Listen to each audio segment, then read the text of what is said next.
गांव के पास खंडरों में एक चुड़ैल रहती थी। तभी एक गांव वाला देर रात शहर से लौट रहा होता है। तभी वह चुड़ैल उसके सामने आकर खड़ी हो जाती है। डर के मारे उसकी हालत खराब हो जाती है। हे चुड़ैल जी, मुझे छोड़ दो। कैसे छोड़ दूं?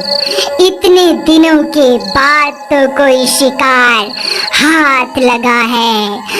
फिर वह चुड़ैल उसे उठाकर अपने साथ ले जाती है। अरे बचाओ रे, कोई मुझे चुड़ैल से बचा लो। ये आज मैं कहाँ फंस गया?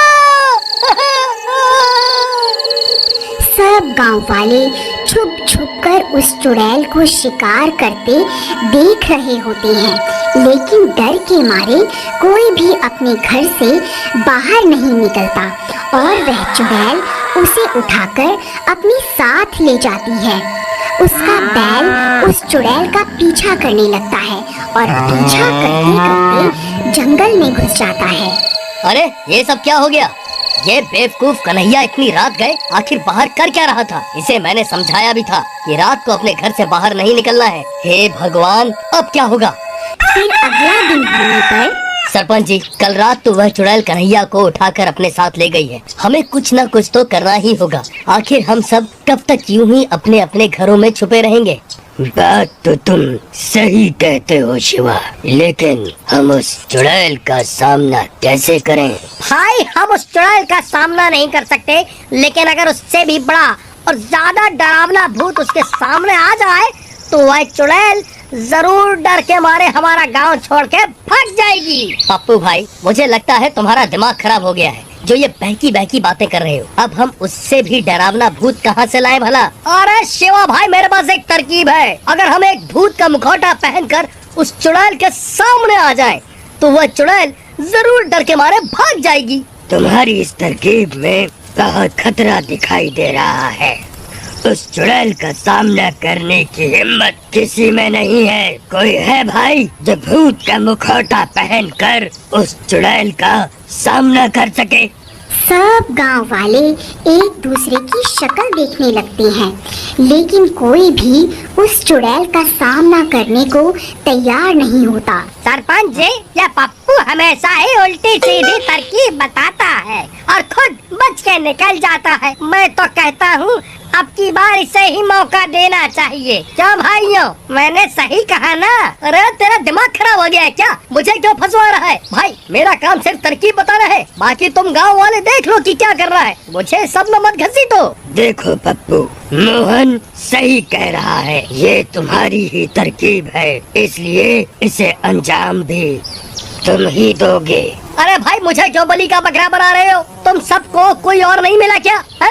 अरे पप्पू भाई, डरो मत, मैं भी तुम्हारे साथ चलूंगा। फिर रात होने पर शिवा के कंधों के ऊपर खड़ा हो जाता है और गांव वाले उसे भूत का मुखौटा पहनाकर उनका भेष बदल देते हैं। अब वह बिल्कुल असली के भूत जैसे लग रहे होते हैं।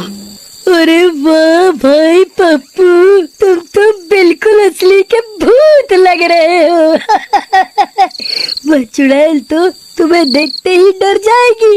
अरे भाई, अगर चुड़ैल हमें देखकर डर गई तो ठीक है, लेकिन अगर वो नहीं डरी तो हमारा क्या होगा? अरे पप्पू भाई, तुम डरो मत, मैं तुम्हारे नीचे ही तो हूँ। मैं कुछ भी गड़बड़ नहीं होने दूंगा। फिर आधी रात होने पर सब गांव वाले अपने अपने घर में छुप जाते हैं। पप्पू और शिवा भूत का भेष बदलकर गांव में खड़े हो जाते हैं और उस चुड़ैल का इंतजार करने लगते हैं, लेकिन बहुत देर तक इंतजार करने पर भी वह चुड़ैल उस रात गांव में नहीं आती। शिवा भाई, लगता है आज चुड़ैल ने छुट्टी कर ली है। आज वह काम पर नहीं आएगी। चलो, हम भी अपने अपने घर चलते हैं, कल फिर से आ जाएंगे। चलो। अरे चुपचाप यहीं खड़ा रहे, हम कहीं नहीं जा रहे। एक काम करो, तुम उस चुड़ैल को ललकारो, हो सकता है तुम्हारी आवाज सुनकर वह चुड़ैल यहाँ आ जाए। भाई, मैं शक्ल से मूर्ख दिखता हूँ, लेकिन असल में इतना भी मूर्ख नहीं हूँ जो खुद चुड़ैल को पुकारूं और बोलूं हाँ बैल और मुझे मार। मैं नहीं पुकारने वाला चुड़ैल को।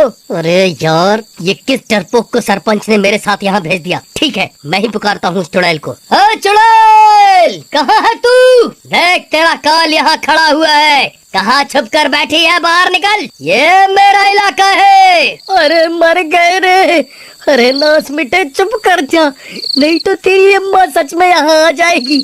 अरे मर गया रे, आज ये शिवा मुझे पक्का मरवा कर ही दम लेगा।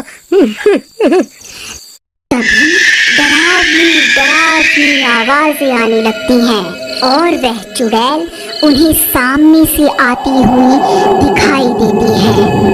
अरे मर गए रे, नास मिटे, और चिल्ला ले, देख सामने से कौन आ रहा है। अब हम नहीं बचने वाले, अब हम नहीं बचने वाले।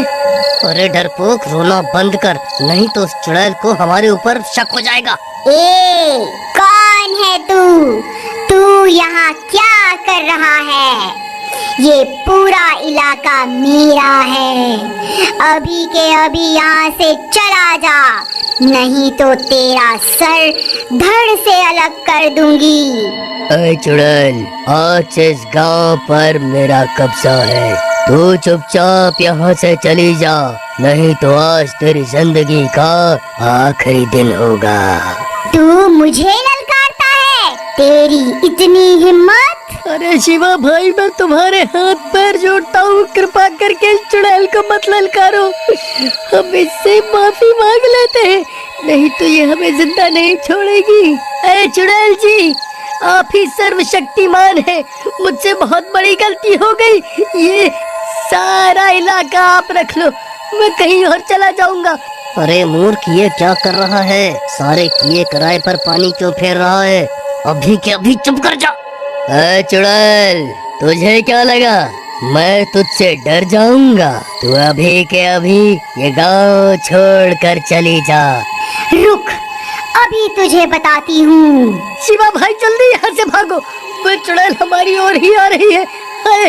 फिर चुड़ैल उनके ऊपर हमला कर देती है और उस भूत का सिर धड़ से अलग कर देती है। शिवा धड़ के साथ नीचे ही रह जाता है और पप्पू को चुड़ैल उठाकर अपने साथ ले जाती है। अरे मर गया रे, कोई मुझे बचाओ, कोई तो मुझे इस चुड़ैल से बचा लो। अरे मर गया रे।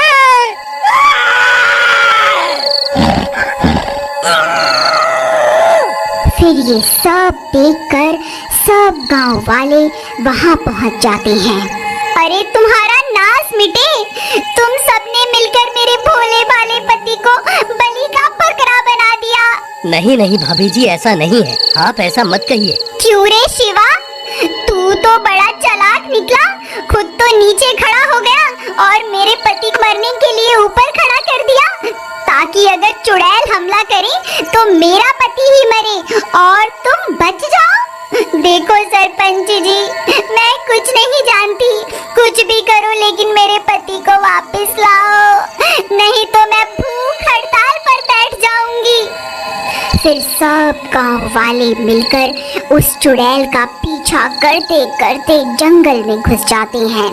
आखिर हम कब तक यूं ही उस चुड़ैल की तलाश में भटकते रहेंगे? तभी सामने से कन्हैया का बैल दौड़ा दौड़ा आता है और उनके पास पहुंचकर रुक जाता है और अपना सिर जोर जोर से हिलाने लगता है। अरे सरपंच जी, ये तो कन्हैया का बैल है, मुझे लगता है ये हमें कुछ बताना चाहता है। फिर वह बैल उस चुड़ैल के ठिकाने की तरफ चल पड़ता है और सब गांव वाले भी उसका पीछा करने लगते हैं और कुछ ही देर में वह सब गांव वाले उस चुड़ैल के ठिकाने पर पहुंच जाते हैं। वहां पप्पू और कन्हैया बंधे हुए होते हैं। ए गांव वालों, तुम्हारी यहाँ आने की हिम्मत कैसे हुई? मैं तुम सबको कच्चा ही खा जाऊंगी। है चुड़ैल, हम तुझसे नहीं डरते, देख हम सब गांव वाले अब एक हो गए हैं, अगर हिम्मत है तो पास आकर दिखा। अरे ये तो बहुत सारे हैं, तो ये मुझे जलाकर राख कर देंगे।